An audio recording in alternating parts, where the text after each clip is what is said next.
For years, the silver market has faced a simple but important problem. The world has consistently been using more silver than it produces. Every year, mines and recycling operations add millions of ounces to global supply. But industrial manufacturers, investors, and technology companies consume even more.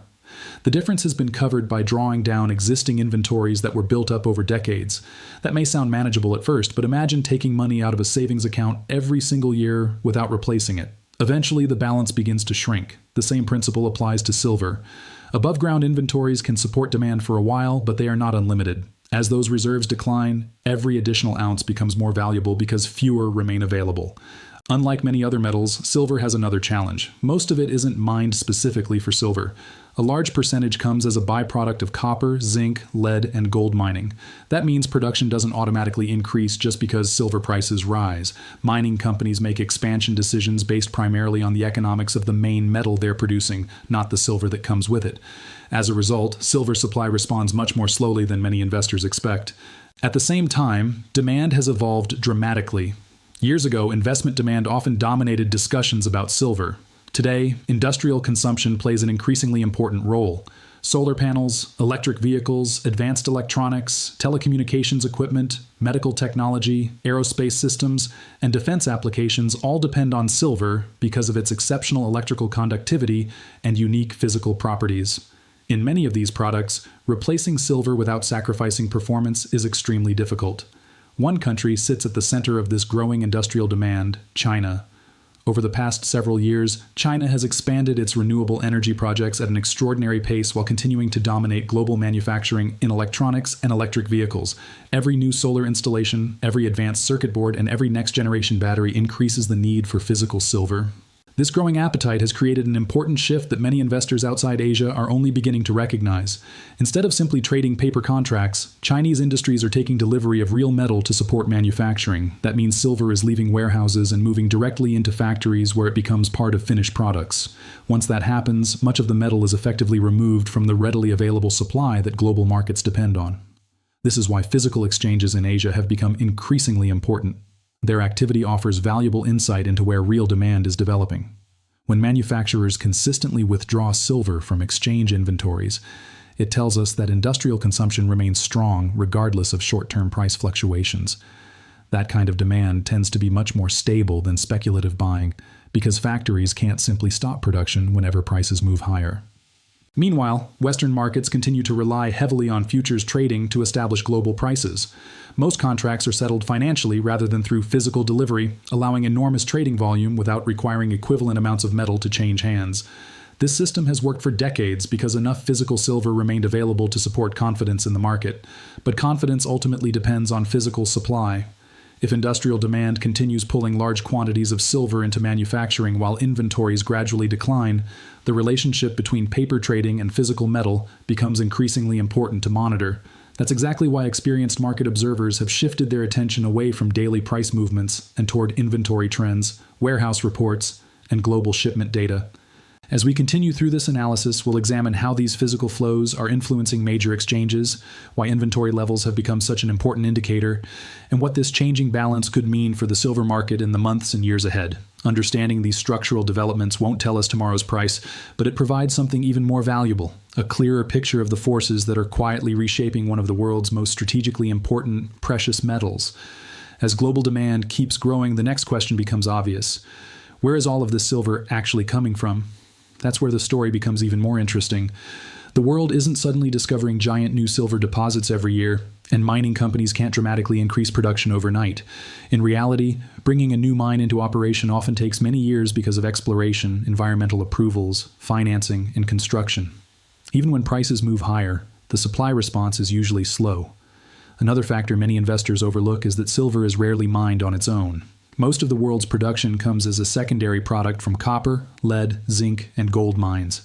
That means even if silver demand surges, production depends largely on whether those other mining industries decide to expand. Simply put, the silver market doesn't have a quick solution when demand begins to outpace supply. While supply remains relatively steady, industrial demand continues to move in the opposite direction. Manufacturers are consuming silver in products that support the modern economy every single day. Solar panels require silver paste to conduct electricity efficiently. Electric vehicles rely on silver in their electronic systems and charging technology. Artificial intelligence infrastructure, advanced data centers, telecommunications equipment, aerospace components, and medical devices all require silver because very few materials can match its unique combination of electrical conductivity, thermal performance, and long-term reliability. China has become one of the largest drivers behind this transformation.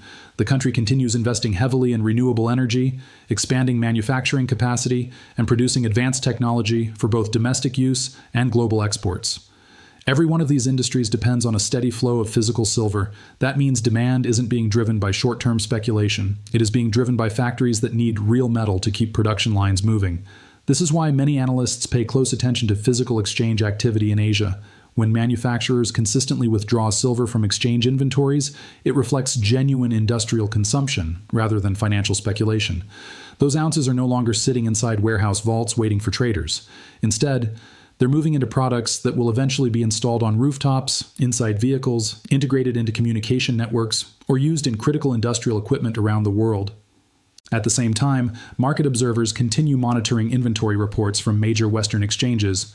These reports don't tell the entire story, but they offer valuable clues about the overall balance between available supply and growing demand. When inventories gradually decline while industrial consumption remains strong, it suggests that the market is becoming tighter over time. That doesn't automatically guarantee higher prices tomorrow, but it does indicate that physical metal is becoming increasingly important.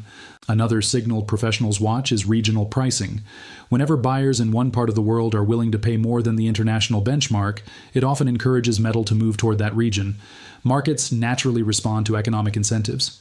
If refiners, wholesalers, or traders can achieve better returns by shipping silver where demand is strongest, that's exactly what they'll do. Over time, these movements gradually reshape global inventory levels and influence where physical silver is stored. This shift isn't happening because of a single event. It's the result of several long-term trends working together.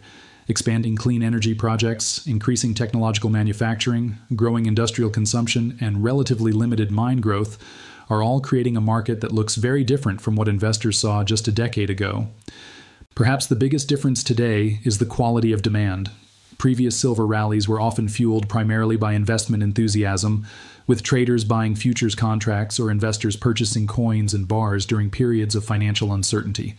While investment demand remains important, today's market has another powerful foundation: industrial necessity.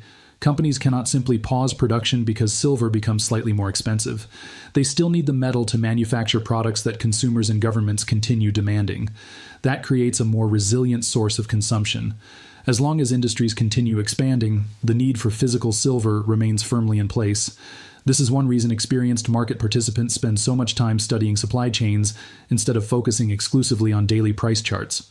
Of course, no market moves in a straight line. Economic slowdowns, changing interest rates, stronger currencies, or shifts in investor sentiment can all create periods of volatility. Prices may rise quickly, pull back sharply, and then recover again. Those short-term movements are part of every commodity market.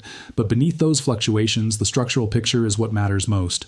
Right now, that structural picture suggests the silver market is evolving. Physical demand is becoming increasingly influential, industrial consumption continues expanding, and the balance between available inventories and future requirements is receiving more attention from institutional investors around the world. In the final part, we'll connect all of these developments together, examine what they could mean for the future of the global silver market, discuss the risks that could change the outlook, and explain why understanding these structural shifts may be more valuable than trying to predict tomorrow's silver price. The biggest takeaway from everything we've discussed is this: the silver market is no longer being shaped only by investor sentiment or short-term trading activity. Increasingly, it's being influenced by long-term industrial demand and the physical movement of metal around the world. That's an important distinction because structural trends usually develop slowly, but once they gain momentum, they can influence markets for years rather than weeks. For investors, this means looking beyond headlines and daily price swings. A sharp move higher or lower on any given trading day doesn't necessarily change the bigger picture. What deserves attention is whether global demand continues to outpace supply, whether inventories remain under pressure, and whether industries continue consuming silver at the pace we've seen over the last several years. Those are the indicators that help explain where the market may be heading over the long run. At the same time, it's important to remain balanced. Every investment carries uncertainty, and the silver market is no exception. A global recession could temporarily reduce manufacturing activity and lower industrial demand. Technological innovation may eventually reduce the amount of silver required in certain applications. Mining companies could expand production if economic conditions improve, and recycling may contribute additional supply over time. These are all factors that investors should monitor carefully because markets constantly evolve. Monetary policy also remains a major influence. Decisions made by central banks regarding interest rates, inflation control, and liquidity can affect the strength of the US dollar, bond yields, and investor appetite for precious metals. During periods of economic uncertainty, silver often attracts increased attention as both an industrial commodity and a monetary metal. When confidence returns to financial markets, investor behavior can shift just as quickly. Another point worth remembering is that physical demand and paper trading don't always move together in the short term. Futures markets can experience heavy volatility based on speculation, economic data, or geopolitical headlines, even while physical demand remains stable. That's why experienced market participants often study both sides of the market rather than relying on price charts alone. Looking at inventory reports, industrial trends, import data, and manufacturing growth provides a much more complete picture than watching daily candles on a screen. One of the most interesting developments today is the growing importance of Asia in the global silver market. China continues expanding its manufacturing capabilities while India remains one of the world's strongest consumers of physical precious metals. Together, these two economies represent an enormous share of global silver demand. As their industrial sectors continue growing, their influence on worldwide supply chains becomes increasingly significant. This doesn't necessarily mean that Western exchanges will lose their importance overnight. Major financial centers still play a critical role in price discovery and global trading. However, as physical demand becomes concentrated in regions where manufacturing is expanding the fastest, the flow of real metal naturally follows that demand. Understanding these shifts may become increasingly valuable for anyone following the precious metals market. For that reason, the smartest investors often avoid chasing emotional headlines. Instead, they focus on facts, data, and long-term trends. They understand that markets move in cycles, corrections are normal, and volatility creates both risks and opportunities. Rather than reacting to every daily price movement, they pay attention to the broader forces that gradually reshape supply and demand over time. Whether silver ultimately trades significantly higher or remains within a broad range will depend on many variables that no one can predict with certainty. Economic growth, industrial expansion, monetary policy, mining output, technological developments, and investor sentiment will all play important roles. No single indicator provides every answer. What we do know is that the global silver market appears to be undergoing a meaningful transformation. Industrial demand remains historically strong, supply growth continues to face structural limitations, and physical metal is increasingly moving toward the regions where it is needed most. These aren't temporary headlines, they're long-term developments that deserve careful attention. As always, the goal isn't to predict the future with certainty, but to understand the market well enough to make informed decisions. The more you understand how physical silver moves through the global economy, the better prepared you'll be to interpret future market developments instead of simply reacting to them. Thank you for watching AgJohn Silver Update. If you enjoy in-depth, data-driven analysis without the hype, make sure to subscribe and turn on notifications so you never miss our latest updates. I'd also love to hear your perspective. Do you believe industrial demand will continue tightening the silver market over the next few years? Or do you think new supply and changing economic conditions will ease the pressure? Share your thoughts in the comments below, and let's continue the conversation. Until next time, stay informed, stay patient, and keep your focus on the long-term picture.